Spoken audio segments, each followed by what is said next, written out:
দিবানিশি মুখে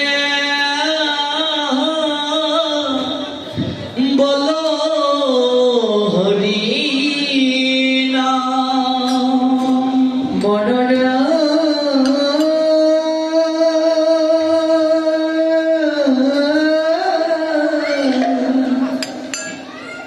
তুমি যত ভাবনা ছাড়ো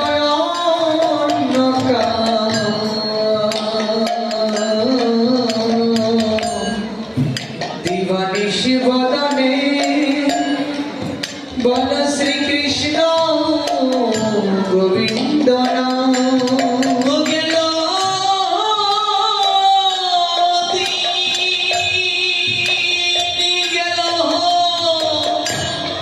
গেল গেল গণার দিন গেল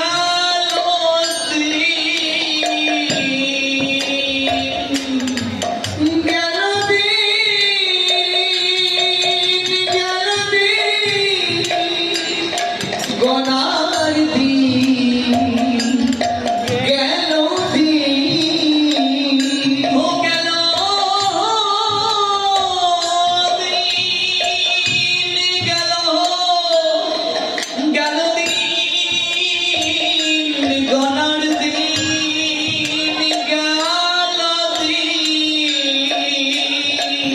গেল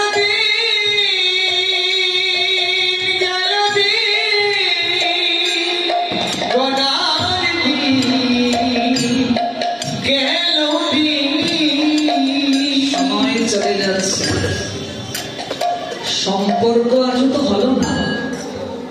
সম্পর্ক যখন হবে, এই ঠান্ডায় আমার কষ্ট হচ্ছে, আমার দামি কম্বল গা দিয়ে না ঘুমালে আমার শরীরের শীতলতা যাচ্ছে না। গরমে আমি এসি লাগাচ্ছি, নতুবা আমি গরমে থাকতে পারছি না। যখন হৃদয় মাঝে সম্বন্ধ আসবে গোবিন্দের জন্য, তখন ভাববে আমার ঘরে ফ্যান আছে, এসি আছে, আমার প্রভুর ঘরে নাই, প্রভুর ঘরে একটা এসি লাগাই, তার ঘরে একটা ফ্যান দিই। এই ঠান্ডায় আমার কষ্ট হচ্ছে, প্রভুর জন্য একটা বস্ত্র, ভারী বস্ত্র প্রয়োজন। সম্বন্ধ যখন হবে, কিন্তু সম্বন্ধ যদি না হয়, দিন যাবে, দিন চলে যাবে, কিছু লাভ হবে না। সম্বন্ধটা আসল। গোবিন্দকে আমাদের ঘরের আজ সদস্য আমরা ভাবতে পারলাম না। মানে আজ থেকে যদি কেউ তোমায় জিজ্ঞেস করে সন্তান কজন, সর্বপ্রথম বলবে আমার নয়, গোবিন্দের দান। এই কথাটা বলতে পারবে না? ভগবান সবচেয়ে কষ্ট পান যখন কেউ বলে আমার আমার আমার। ভগবান বলেন সব যদি তোর হয়, তুমি কার নেই? তোমার যদি এক ছেলে এক মেয়ে হয়, আজ থেকে বলো আমার নয়, গোবিন্দের দান, এক ছেলে এক মেয়ে। সর্বক্ষেত্রে শুধু গোবিন্দকে ক্রেডিট দাও, হয়ে যাবে, তাই হয়ে যাবে। গোবিন্দকে পরিবারের একজন সদস্য ভাবো, দেখবে জীবন ধন্য হয়ে যাবে। কেউ মারা গেলে, কারো করে বাচ্চা হলে, নিত্য কর্ম বন্ধ হবে না, নৈমিত্তিক কর্ম বন্ধ হবে। নিত্য কর্ম কি? ভগবানের সেবা পুজো, একাদশী ব্রত আদি পালন, এগুলো নিত্য কর্ম। গোবিন্দ ঘরের সদস্য, এগুলো বন্ধ হবে না। কিন্তু নৈমিত্তিক কর্ম, যেমন দেবতার পুজো, কালী পূজা করেছে করতে পারবে না, বিবাহ করেছে করতে পারবে না, কিন্তু ঘরের যে কর্ম, নিত্য কর্ম, প্রতিদিন যে কর্ম না করে আমরা প্রসাদ পাই না, এই নিত্য কর্ম কখনো বন্ধ করা যাবে না। যে আমার জননাশৌচ, কেউ মারা গেছে, কেউ জগতে এসেছে আমার গোষ্ঠীর, আমি কি ভাগবত পাঠে যেতে পারবো? কেন পারবে না? অবশ্যই পারবে। হরি কথা শুনবে। গোষ্ঠীর কেউ মারা গেল, আমি সাত্বিক আহার গ্রহণ করছি, কারণটা কি? ওই সাত্বিক আহার গ্রহণ করে ইন্দ্রিয়কে সংযম রেখে আমি গোবিন্দের কাছে প্রার্থনা করব যে ইহজগতের মায়া কাটিয়ে চলে গেছে গোবিন্দ, তাকে তুমি তোমার চরণে আশ্রয় দান করো। কিন্তু কাছে নাই, শুধু সমাজকে ভয় পেয়ে নিরামিষ খেতে হয় বলে খাচ্ছি। ধরার চিহ্ন নিয়েছি আমি, সতত যেন স্মরণ হয়, মনে যেন এই চিন্তনটা থাকে যে আমি একটা ব্রত নিচ্ছি, তপস্যা নিচ্ছি।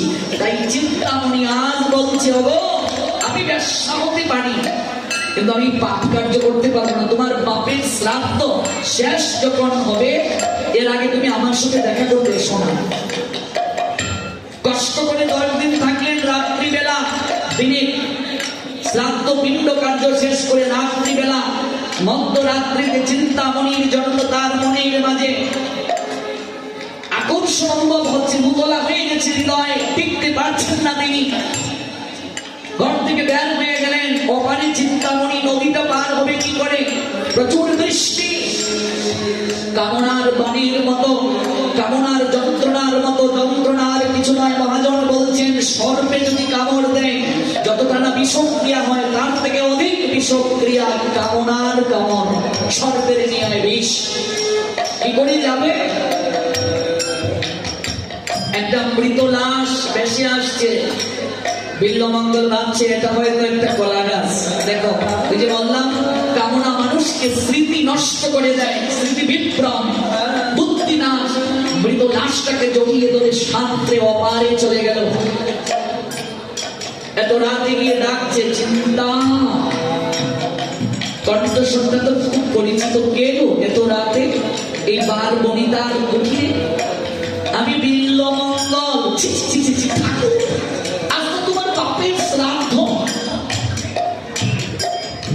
আমি তোমায় ছাড়া থাকতে পারছি না।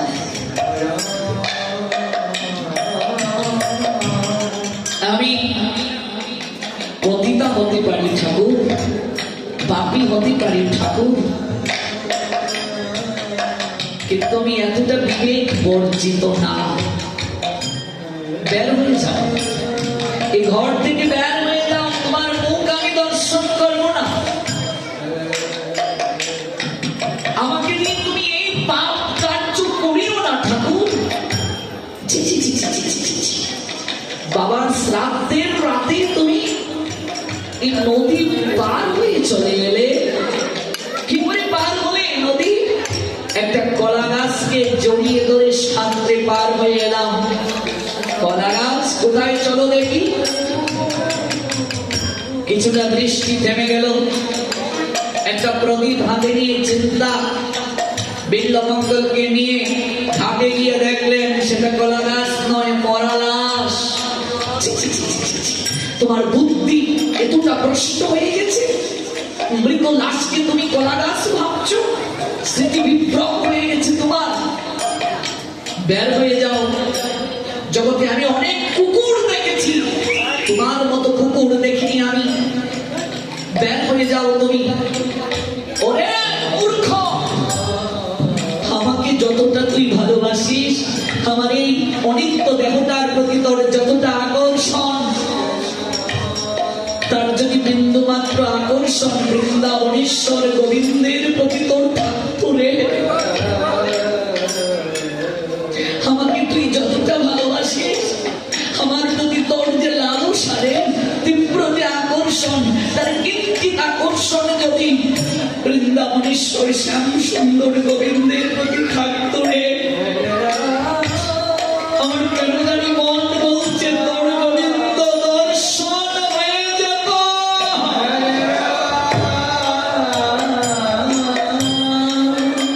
বের হয়ে যা, তোর মুখ আমি আর দেখতে চাই না।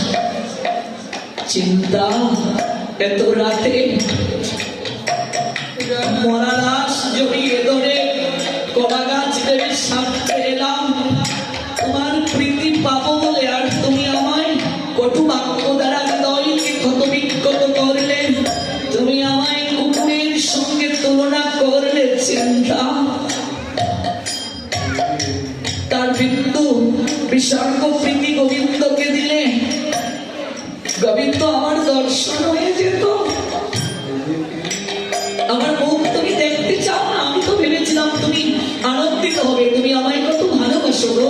এত রাতে তুমি নদী সাঁতরে আমার কাছে চলে এলে। জনজগতে এমনই হয়, হাতে, নাম লিখে শরীরে, বলে তুমি আমায় কত ভালোবাসো গো। কিন্তু এগুলো একটাও ভালোবাসার নিদর্শন নয়, এগুলো প্রেম নয়। মহানামব্রত ব্রহ্মচারী প্রেমের সংজ্ঞা দিলেন, ধ্বংসের বহুবিধ কারণ থাকার পরও যে প্রীতি কখনো নষ্ট হয় না তাহাই প্রেম। কৃষ্ণের প্রিয় প্রীতিটাই প্রেম, আত্মের প্রিয় প্রীতি কাম। চিন্তা, তুমি আমার চেতনা জাগ্রত করে দিলে, আমি যাচ্ছি চিন্তা, আমি যাচ্ছি। আজ থেকে যদি কাউকে ভালোবাসতে হয়, আমি গোবিন্দ ব্যতীত আর কাউকে ভালোবাসবো না। আমি শ্যামসুন্দর ছাড়া আর কাউকে ভালোবাসবো না। তুমি আমার চেতনা জাগ্রত করে দিলে, তাই তোমাকে আমি যাবার বেলা একটা প্রণাম দিয়ে যাচ্ছি। তুমি আমার হৃদয়ের চেতনা জাগ্রত করে দিলে। বেশ্যাকে শিক্ষা গুরুর মর্যাদার আসনে বসিয়ে বিল্লমঙ্গল সংসার ছাড়লেন। আমাদের প্রসঙ্গ প্রণাম। প্রণাম করতে গিয়ে সর্বপ্রথম বলেছিলাম দর্শন। চুকের দোষ যদি না যায় তাহলে কৃষ্ণ ভজন হয় না, কৃষ্ণ দর্শন হয় না। এই প্রসঙ্গটা বোঝাতে বিল্লমঙ্গলকে আমরা টেনে এনেছি। ছুটলেন তিনি বৃন্দাবনের দিকে, দীক্ষা নিলেন, দীক্ষার করে ছুটলেন বৃন্দাবনের দিকে। যেতে যেতে কৃষ্ণ নাম করতে করতে যাচ্ছেন, কিন্তু পথিমধ্যে এক ললনা স্নান করে যাচ্ছেন, সারা শরীর তার ভেজা কাপড়। এদিকে যখন তাকালেন মনের মাঝে একটু অন্য চিন্তা এসে গেল। এজন্যই বলছেন মহাজন, যখন পথ দিয়ে হেঁটে যাবে নিচের দিকে তাকিয়ে হাঁটো, কুচট খাবে না, কুচিন্তা জাগবে না, কুভাবনা আসবে না। এই চুপ আমাদের পতনের মূল কারণ, প্রথম কারণ। এই চুপ নিবদ্ধ যখন হয় তখনই হৃদয়ে কামনার গিটার বাজতে শুরু করে, গুনগুন করে। পিছনে পিছনে ছুটলেন, ওই ললনার গৃহে গিয়ে অতিথি হলেন। অতিথি নারায়ণ স্বরূপ গৃহস্থ ললনার প্রতি সমাদর করলেন, ভগবানের স্বরূপে তাকে সেবা যত্ন করলেন। নয়নে জল ঝরছে টপ টপ করে, নিজের প্রতি ধিক্কার দিতে ইচ্ছে হচ্ছে। ছি ছি ছি, আমি যে কুবাসনা এলাম আর তিনি আমায় ভগবানের স্থানে বসিয়ে সেবা করছেন। আমি এত খারাপ, এত অসভ্য, আমি পতিত, আমি যাকে প্রাপ্তির জন্য চিন্তাকে ছেড়ে এলাম। পিতা যে দুঃখ পেয়ে সংসার ছাড়লেন, কুলাঙ্গার সন্তান আমি। আজকে ভজনের পথে আমি আবারও নিম্নে নেমে গেলাম। যাবার বেলা গৃহস্থ ভক্ত প্রণাম দিয়ে দক্ষিণা নিয়ে এলেন। মনে রাখবে, সাধু সেবা করে দক্ষিণা দিতে হয়। যতজনই গৃহে ভোজন করবে সামর্থ্য অনুযায়ী দক্ষিণা দেবে। 1 টাকাই দাও। দক্ষিণাবিহীন যজ্ঞ নিষ্ফল, মন্ত্রবিহীন দক্ষিণাবিহীন তামসিক যজ্ঞ। ভগবানের মন্দিরে যাবে প্রণাম দিয়ে দান বাক্সে 1 টাকা হলেও দক্ষিণা দাও সামর্থ্য অনুযায়ী। ভাগবত পাঠে খালি হাতে আসতে নেই, একটা তুলসী হলেও নিয়ে আসবে, একটা পুষ্প, নইলে একটা পুষ্পের মালা, নইলে কোনো একটা ফল। নতুবা 1 টাকা হলেও যদি না পারো ভাগবত শ্রবণের পর দক্ষিণা দিবে। দক্ষিণাবিহীন শ্রবণ নিষ্ফল। হরিশ্চন্দ্র রাজা দক্ষিণার টাকা জোগাড় করতে পারেন নাই বলে বিশ্বামিত্র মুনি তার দানকে ফিরিয়ে দিতে চেয়েছিলেন। দাদা হরিশ্চন্দ্র পরবর্তীতে চণ্ডালের কার্য করলেন। স্ত্রী সত্যা ব্রাহ্মণের দিয়ে পরিচারিকা হলেন দক্ষিণার জন্য। বলি মহারাজ দান করলেন, দান করে সুতলে গেলেন। দক্ষিণা কে দেবে? শশাগরাকে দান করে দিলেন 3 পা দিয়ে। বামন দেব সবকিছু দখল করলেন। তাই স্ত্রী, বলি মহারাজের স্ত্রী সুদেশনা কিংবা বৃন্দাবনী দুই নামে তাকে ডাকা হতো। তিনি এসে বললেন, দক্ষিণা না দিলে তো পতির দানও বিফলে যায়। দক্ষিণা স্বরূপ আমি নিজে তোমার চরণে দাসী হলাম। স্ত্রী বলছেন, কিন্তু একটা প্রশ্নের উত্তর দিতে হবে। তুমি কপটতা করেছ, তুমি ছোট্ট বামন রূপে এসে বৃহৎ রূপ ধারণ করেছ। ভগবান বললেন, আমি তার প্রায়শ্চিত্ত করে নেব। সুতলে আমি দ্বার রক্ষক হয়ে বলির দরজার সামনে আমি প্রহরী হয়ে থাকব। এই জন্য দক্ষিণাবিহীন যজ্ঞ নিষ্ফল। গৃহকর্তা দক্ষিণা নিয়ে এলেন। বিল্বমঙ্গল ঠাকুর বলছেন, মাগো, এই অর্থ দক্ষিণা আমার প্রয়োজন নেই, নিয়ে নাও। বাবা, তুমি যে চুল শৃঙ্গার করেছ, কি চমৎকার করে ক্লিপ কিংবা কাটা চুলকে আটকে রাখার জন্য দিয়েছ। ওই দুদিকের দুটো ক্লিপ, চুল বন্ধনকৃত ক্লিপ দুটি খুলে আমায় দক্ষিণা দাও। গৃহস্থ ললনা অবাক হয়ে গেলেন, সাধু এ কোন দক্ষিণা চাইছেন? ললনা চুল বন্ধনকৃত দুটি কাটা কিংবা ক্লিপ খুলে সাধুকে দক্ষিণা দিলেন। বিল্বমঙ্গল ওই দুটো ক্লিপ দ্বারা তার চোখের মাঝে আঘাত করে চোখ দুটোকে নষ্ট করে দিয়ে দিলেন। যে আমার এই চোখ পরিশুদ্ধ হয় নাই, যে চোখ গোবিন্দ দর্শনে আমাকে বঞ্চিত করলো, আমি এই চোখ আর রাখবো না। এই বিল্বমঙ্গল এই কার্য করলেন। ললনা আটকে উঠলেন, বাবা কি করলে? বিল্বমঙ্গল ঠাকুর বললেন, মা গো, ও মা, আমায় প্রশ্ন করিও না মা, আমি বড় পাপী মা, আমি যাই মা। হাতে একটা লাঠি নিয়ে কেঁদে কেঁদে বিল্বমঙ্গল চলছেন আর নয়নের জলে ভাসছেন। তার অজুর দ্বারায় কান্না, তার হৃদয়ের আলোড়ন, তার হৃদয়ের আকুলতায় শ্যাম সুন্দর গোবিন্দ এক সময় আর থাকতে পারেন নাই। ভগবান শ্রী গোবিন্দ একদিন এসে বিল্বমঙ্গলের লাঠির মাঝে ধরলেন। লাঠিটা স্পর্শের সঙ্গে সঙ্গে সমগ্র শরীর আলোড়িত হয়ে উঠল। ডাকছেন, বিল্বমঙ্গল, কে? আমায় চিনতে পারোনি? আমি তোমার শ্যাম সুন্দর গোবিন্দ। কি করে চিনব ঠাকুর? আমি যে চোখে দেখতে পাই না।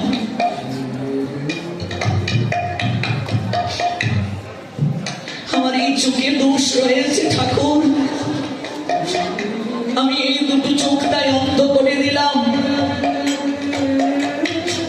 কিন্তু আজ মনে বড় বেদনা পাচ্ছি যে দুটো চোখ পেয়েছিলাম তোমার বিগ্রহ দর্শনের জন্য, তোমার সৃষ্টিকে দর্শনের জন্য, আর আমি এই দুটো চোখ চিন্তামণির রূপে ডুবিয়ে রাখলাম, অসৎ কার্যে ডুবিয়ে রাখলাম। ঠাকুর, তুমি আমায় কৃপা করে কিছুটা সময়ের জন্য এই দুটো আঁকিতে একটু আলোর সঞ্চার করে দাও ঠাকুর। আমি তোমার এই অপরাধ